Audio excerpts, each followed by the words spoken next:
I got uninvited from my mom's birthday because I didn't look good next to my sister's boyfriend. Turns out, I was actually his boss. He looked me in the eye and said, "If you still insist on coming home, then don't call me your father." 3 weeks later, the power, water, and internet in their house all shut off, on my mom's birthday. Follow my narrative, perhaps you will recognize yourself in it. Hello, this is Ryan. I'm 30 years old and reside in a little town around 40 minutes from Seattle. Every morning, I make myself a cup of coffee, put on the weather, and drive less than 10 minutes to work. I co-founded a small technology company focused on sustainable energy. Not everyone understands what I do, including my family. They still think I spend my days tightening screws and repairing machinery, which I don't mind. I have never felt the need to explain. When someone asks about my family, my parents or my sister Jessica, I smile slightly. "It's been a while since we talked," I remarked, and that's it. I'm not hiding anything, but I don't see the sense in retelling it anymore. I haven't contacted them in over 2 years. No calls, texts, holidays, or birthdays, nothing. Just a long calm stretch, as if the connection between us had been severed and no one tried to repair it. I used to feel that family was everything. But 2 years ago, on my mother's birthday, everything changed. 2 years ago, 3 weeks before my mother's birthday, I had just booked a trip and taken time off work. The plan was simple: go home early, stay for a few days, and help with preparations, just like every other year. Nothing extraordinary. I just wanted to let them know. I contacted my mother right away, but my father answered after only 2 rings. "I'll be home 2 days early," I announced nonchalantly. "If there's anything you need me to pick up or help with, just let me know." He initially responded vaguely, but then hesitated. When he finally spoke, his voice sounded strange, heavier than normal, as if he was attempting to avoid something. "Ryan, if possible, maybe don't come home this year." At the time, I assumed he was just concerned about my schedule. "It's fine, Dad," I said, still clutching a steaming mug of coffee. "I've got everything sorted, it's no trouble." The pause was longer this time. Then he spoke again, firmer, but colder. "Jessica's bringing her boyfriend home this year. He's a manager, someone important. Speaks well and carries himself properly. And your job, well, it isn't very comfortable to talk about, so it's best if you don't come." At that point, I felt heat rising from the back of my neck to my face. My heartbeat quickened, and I automatically grasped my coffee mug closer. "What the hell did you just say?" I exclaimed, unable to keep my voice calm. "Are you seriously saying that to me right now?" He didn't dispute it, take it back, or soften. Instead, he responded plainly and sharply. "You coming home would just embarrass the whole family. If you insist on coming, don't call me your father." And then he disconnected up without a moment's pause. I put the phone down. My palm was still shaking and somewhat sticky from sweat. The apartment was completely silent, no TV, no footsteps, just me standing there, staring into space like I'd been plucked out of my life. His words kept echoing in my head, slow and clear, like a recording stuck on repeat. "You coming home would just embarrass the whole family. If you still insist on coming back, don't call me your father." For a moment, I wondered if I had misheard him, but no. Every word and tone was cold as ice and solid as stone. There was no slip of the tongue and no room for hope. I clenched my jaw, my throat tightening as if something had lodged there and refused to move. Right immediately, memories began to flood back.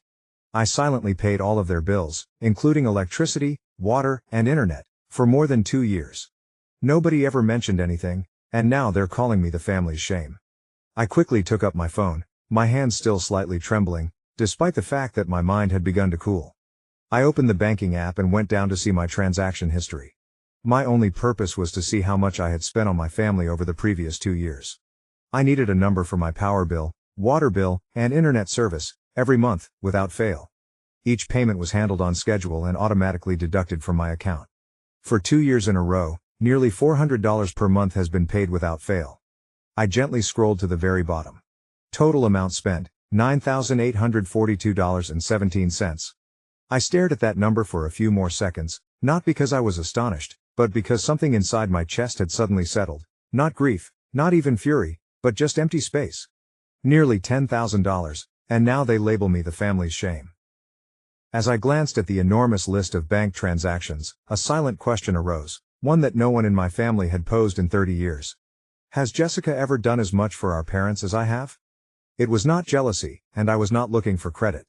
It was merely that if I am deemed the family's shame, who is that standard being evaluated against? I had paid approximately $10,000 in living expenses for them secretly, without asking for anything in return, and without ever mentioning it. What about her? Has she ever had to make a sacrifice or beg for help? Or did she arrive, smile pretty, and make an impact in a lovely dress while holding a successful boyfriend? I was not asking to keep score. I was asking because, for the first time, I noticed that fairness was never considered in this household.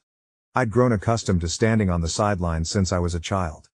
In family photos, I was frequently partially hidden behind someone else or captured at the edge of the frame. I wasn't exactly gazing at the camera.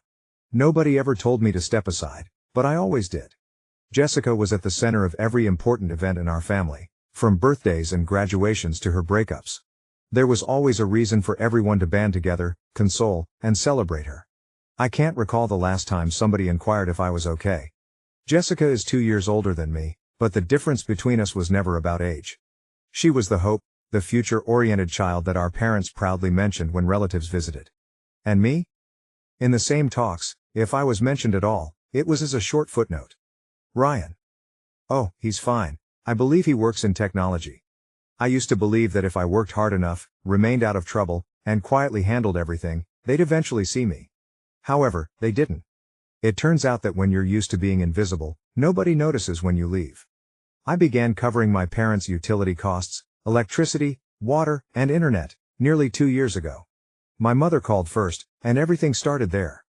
That day, she moaned about how the cost of living had risen, how this month's bills had unexpectedly increased, and how their retirement income was no longer sufficient. Then, gently and hesitantly, she said, "If you could help us even a little, it would mean a lot." I agreed. At the time, I assumed it would be only a few months until things settled down. However, the months that followed looked precisely like the previous one. Nobody mentioned terminating it, and there was no backup plan. Every now and then, I'd ask, "Is Jessica helping out at all, Mom?" She'd always evade the topic. Sometimes she'd say, "Just help us this month, your sister will pitch in next time." Other times, "Your sister's covering Dad's medical stuff, that's not easy either." I heard those lines so many times I could recite them by heart, and I just smiled and let it go every time, because I knew none of it was true. So I kept sending the money, nearly $400 per month, reliably and quietly, without complaint. Nobody mentioned it. It wasn't that I didn't care, it was simply that I felt it was the correct thing to do. I used to think that if I was quiet and responsible enough, they would notice. But today, after everything, they look at me and say, I'm the family's shame. After a time, everything around me was silent, and I just sat there, paralyzed on the couch. I still had my phone in my hand. I wasn't angry or heartbroken anymore. There was only one clear emotion sitting in my chest, something like, that's enough. Following that, I opened my banking app. I scrolled down to the automatic payments section, where I had set up monthly transfers to cover my parents' expenses for power, water, and internet. I tapped into each thing one by one and canceled them without hesitation. I did it softly, not to avenge myself, but to preserve the one thing I still had. A semblance of self-esteem, the only thing they hadn't taken away from me. About a week later, I received the first message from my mother, in the same soothing tone she always used. There was no mention of what had happened, nor was there an apology. I just got a notice that the internet bill is due, can you take care of it? I read the message, glanced at the screen for a time, and then placed the phone down without responding. Not because I was attempting to make a statement, but because, after all, the first thing they thought to say was a request. Pay the internet bill. There was no, are you okay? Or even a basic, can we talk? So I remained silent, and that silence, to me, said everything. 2 weeks later, my father called. The phone rang a few times before stopping. I didn't respond. A few minutes later, he left a voicemail. His tone was sharp and impatient, as it usually had been. The power company called. This month's bill hasn't been paid. What's going on? There was no worry, no mention of what he said the day I called to say I'd be home for Mom's birthday. I listened to the message, then turned off the screen and placed the phone face down on the table. And just like that, I remained silent until my mother's birthday. My mother's birthday was around 3 weeks after my father advised me not to come home. The party went on as normal, with her favorite roasted chicken, cake from her favorite bakery, and a few close relatives gathering around the dinner table. Except for me, everything had been meticulously planned and executed. That afternoon, at precisely 4 p.m., I was sitting in my living room with a cup of coffee that had long since gone cold when my phone chimed. It was my mother calling. I gazed at her name on the screen for a few seconds before putting the phone down. I didn't respond, didn't even think twice. My dad called a few minutes later, followed by Jessica. 3 calls in less than 10 minutes, I let them all go. There is no curiosity, no one to reply. I stayed where I was, leaning lightly against the back of the chair, my gaze fixed on the fogged-up glass. The sky outside was a drab gray, no rain, but cold in that silent, creeping manner that suggests winter has just brushed up against your threshold. The communications began to arrive approximately 10 minutes later. Mom was first. Ryan, the power has been turned off. The entire house is dark. Please pay the bill. I picked up the phone and read her message in silence. There was no anger or surprise, just a calm hollowness creeping through my chest, the type you get when you've spent years caring for a family and you're the only one left to bear the burden. Then my father said, "No water, we can't cook. Handle it now." Following that, Jessica replied, "Internet's down. Guests are arriving. Please fix this, urgently." I looked at the clock, 5:12 p.m. I remembered clearly, I canceled all automatic payments exactly 3 weeks ago, immediately after my father informed me that if I insisted on coming home, I should never call him Dad again. And now, in the midst of the birthday party they had instructed me not to attend, everything began to shut down: power, water, and the internet. Each one vanished just when they needed it most. I didn't text back or call. I didn't feel the need to explain. I merely sat there, carefully rotating the cold coffee cup in my hands, my eyes still fixed on the window, as if seeing past all I could see. And in that moment, I realized they weren't phoning because they missed me. They were calling because there was no one left to shoulder their weight. Around 6 p.m., my phone began buzzing again, this time nonstop. Yet it wasn't my parents or Jessica anymore. It was the relatives, who only visit on holidays yet feel entitled to pass judgment. The communications arrived in waves. Some people labeled me disrespectful. One remarked openly, "You embarrassed your mother in front of the whole family." Another, more subtle but just as devastating, said, "Your sister was right, people like you shouldn't show up on a happy day." I read through each message without responding, not because quiet implied agreement, but because I'd grown tired of explaining myself to people who always chose the louder throng above what was right. I was about to put down the phone when the screen lit up again. Aunt Lauren was the only family member who still trusted me. She was calling on video via an ancient app that only she and I still used because we were the only ones who cared enough to look each other in the eyes when it counted. I paused for a bit before answering on the second ring. The first thing I saw was her face, somewhat obscured by the yellow illumination from the kitchen behind her, a location I knew like the back of my hand. Every crack in the wall and every noisy cabinet. But tonight the room felt different. There were clinks of silverware, uneasy laughs, and random small conversation in the background. She glanced at me through the screen, her eyes warm and troubled. "You're not going to pay for it, Ryan." Her tone was light, as if she were trying to figure out what was going on. I peered into her eyes, and when I finally spoke, my tone was sluggish, as if I was dragging up something I had buried for too long. "You know, Auntie, it was Dad. Told me not to come." I gulped hard. He said if I still insisted on showing up, I shouldn't call him my father anymore. She became quiet. Her eyes changed, as if she was studying the room behind her. Right then, the call devolved into mayhem. I could hear my mother's voice through the noise. "Tell him I'm ashamed of him. On this day, of all days, how could he do this?" My father said sharply and loudly, "It's not that serious, it's just paying a few bills. What kind of man gets petty over money?" Another voice, I believe it was my uncle. "Poor Jessica, having to deal with a brother like that." Footsteps approached the camera. Jessica appeared behind Aunt Lauren, arms folded and lips twisted with annoyance. "He even picked up the call? Mom's been crying all day, does he even care? Seriously, no shame at all." I didn't say anything. I just observed and remained silent, as if it were the only way to defend myself. I departed. Just as I was ready to end the call, another face came on the left side of the screen. A young man with perfectly combed hair and a dark suit. He stared at me with confusion in his eyes, then smiled hesitantly. "Hey boss," he replied, his voice somewhat scratchy, as if he wasn't sure if the words belonged in this situation. I froze. My gaze remained fixed on the screen, and I unconsciously grabbed the phone closer. I had not expected this. Not here, not on the night when everyone felt I was too much of a shame to be invited. I stared at him for a few seconds longer, and then it all clicked. His expression, the way he spoke. Of course, he was one of the new personnel who had lately transferred from our southern branch. We'd exchanged a few emails and he'd sent me 2 reports, but I had no idea he was Jessica's boyfriend, the one everyone was trying to impress. The room behind Aunt Lauren appeared to hold its breath. I noticed her look over her shoulder, and the kitchen erupted in a frantic commotion. Then someone said quietly, "Wait, what did he just call Ryan?" Another voice followed, confused. "Boss? Does that mean Ryan is Jessica's boyfriend's boss?" The whispers grew like a rising wave, overlapping and uneasy. And me? I just kept looking at the screen. No nod, no denial. I am simply waiting to see where it goes. And right then, the young man stood up straighter, looked past the camera to the others in the room, and spoke plainly. "In case you didn't know, I work at Pacific TerraTech. Mr. Ryan is one of the company's co-founders." His remarks were crisp and obvious, loud enough to cut through the clatter of dishes and murmuring, and the room fell into an unusual quiet. It's not awkward, simply stunned. I still did not say anything. I pushed my lips together and gave a soft nod of confirmation. He returned his gaze to the computer, eyes wide, and I said calmly, evenly, as if the words had been waiting for him, "Hope your big introduction goes perfectly." Then I disconnected up. That night, I slept soundly, no tossing and turning, no jolting up in the dark with old questions replaying through my mind. For the first time in years, I felt light. Not from satisfaction, but because they finally recognized who I was. The next day, before the sunlight had fully filtered through the thin curtains, I went for my phone and checked my emails as usual.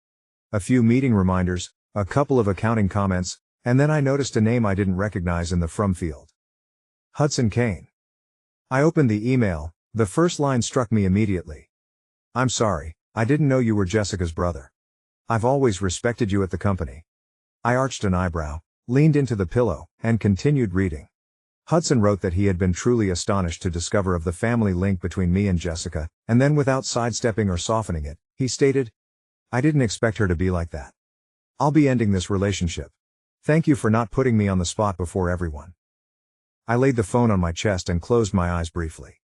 It took me a few minutes to reopen the inbox and begin typing my response, slowly, clearly, and without embellishment.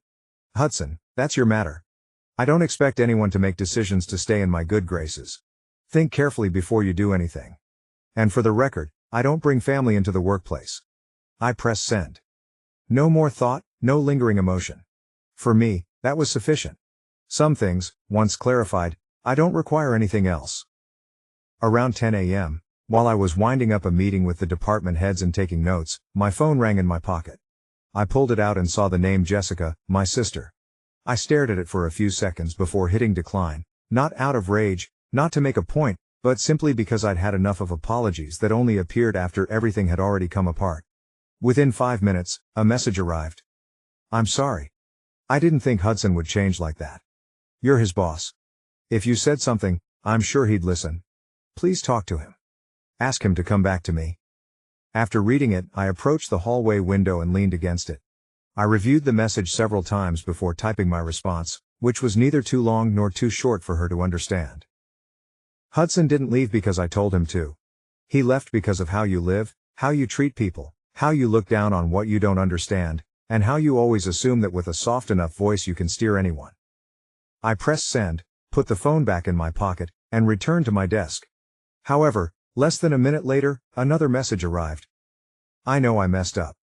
This time, I mean it. I'll change. Please believe me, just this once." I did not respond. I read it, sat with it for a bit, and nothing moved inside me, not because I didn't care, but because I finally understood. Sometimes the distance between two people isn't in the apology. It's in when the apology arrives. I gently deleted the message, leaving nothing behind, and returned to my current life. A week later, on a Friday afternoon, as I walked back into the home from the garage, I froze on the porch. My parents stood at the front door, each holding a little suitcase, their faces drawn with exhaustion from the long travel. I didn't ask why they were here. If they'd traveled all the way out to see me, it wasn't a casual visit. I opened the door and welcomed them in. No tension, no forced politeness, just a simple choice. I didn't want to have that conversation outside, where the wind was picking up on the porch. We sat in the living room, and the tea on the table was still steaming. My father talked first. He apologized in a quieter tone than normal. My mother added to it, saying they'd thought things through, perhaps they'd gone too far, and things should never have come to this point. I remained silent and did not interfere, just listening to see if this apology marked the end of something or the beginning of something else. And, as I expected, my father's tone changed. "We're family, Ryan, and family helps each other. We raised you, sent you to school, everything you have now, a part of it comes from us, right?" I looked at him. My countenance remained unchanged, but my stance straightened somewhat. Then my mother spoke, her voice quiet, as if she were saying something quite sensible. "If you could maybe send us about $2,000 a month, just a little support. It's not much for someone like you." I stared at the two people sitting in my living room, the same people who had once kicked me out of a family event because they thought I was an embarrassment. And now they were sitting in my house, placing a monetary value on their apology. $2,000 each month, because I was their son. And to them, my success was a debt that I owed them. Following their request, I let out a quiet chuckle, not loud or snarky, but the type you get when someone tells you a story that doesn't make sense. I looked at my parents. Their eyes were fixated on mine, as if they expected me to nod in accord. But I wasn't angry. I'd come too far to be bothered by stuff like this. I leaned back in the chair, my voice calm and clear. "What about Jessica? How much will she be contributing each month?" The room appeared to pause at that point. The air tightened. My father cast a peek at my mother. She responded slowly, her voice falling slightly. "Your sister's job, it's still unstable. And the breakup with Hudson has taken a toll on her." I nodded softly, not surprised. The same old excuses dressed in empathic language, but they were merely deflections. I raised my gaze, looked squarely at them, and said, "If she agrees to support you with $2,000 per month, I'll do the same, no more, no less." They didn't say anything, just gazed at me, trying to figure out if I was serious. I went on quietly. "Or, if you want me to carry the full amount, I'll need something in writing. A legal agreement confirming that after you both pass, the house will belong to me in full." I sat still after that, no pressure, no further explanation, just waited to see how they'd react now that, for the first time, I was establishing the terms for something they'd always felt was my responsibility. As soon as I finished speaking, the audience fell into a deep, dense quiet. My father suddenly rose to his feet. He smashed his palm down on the hardwood table, tipping the teacup over and pouring its contents down the side. His shout echoed around the room, his chest rising and falling in fury. "You're setting conditions for your parents? We raised you for over 20 years, and now you want to nickel and dime us like this? What kind of life are you living, huh?" He was shouting so loudly that I wasn't surprised if the folks next door heard everything. I didn't move or flinch. I just sat there, hands resting on the chair's armrests, gaze fixed on him, not cold, but no longer gentle. I waited for him to finish before standing up carefully. My voice came out low and calm, yet clear enough to pierce through the chaos he'd just created. "I think you both should leave my house." It was not a threat. It was not spoken in anger. It was merely a plea from someone who had reached the limits of what respect could provide.